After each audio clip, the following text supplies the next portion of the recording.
Hello বন্ধুরা, শুভ বিকেল। আশা করি তোমরা ভালো আছো। আমি খুবই ভালো আছি। কালকে তোমাদের সঙ্গে একটু কথা বলতে পারিনি, কেন বলো তো?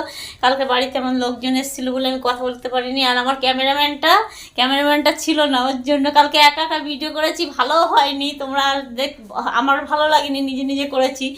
তা আমি কাজের বাড়িতে অনেকবার ভিডিও করেছি, পুরনো ভিডিওতে দেখতে পাবে। এখন নিজে নিজে অনেকটা শিখে গেছি, নিজে নিজে করার চেষ্টা করি। আর আমার এই ঘরটা দেখো, ছোট পরিবারে আমি একা কাজে যাই, কলকাতায় লোকের বাড়ি কাজ করি, বাসা বাড়ি। আর এরকম নিজে নিজে একা একা ভিডিও করি। নিজে আমার খুব শখ যে আমি নিজে নিজে ভিডিও করব, বানাবো, আর নিজে একটু আনন্দতে থাকবো। আমি আনন্দ ভালোবাসি, লোককে আনন্দ দিতে। আমার একরকম ভিডিও করতে ভালো লাগে না, আমি নিজের বিভিন্ন রকম সাজে ভিডিও করতে ভালো লাগে। তোমাদের কেমন লাগে জানিও প্লিজ। আর আমার সঙ্গে থাকার জন্য অসংখ্য ধন্যবাদ, পাশে থাকার জন্য অসংখ্য ধন্যবাদ। টাটা বাই বাই, নেক্সট ভিডিওতে আবার দেখাচ্ছে। ওকে, টাটা বাই বাই।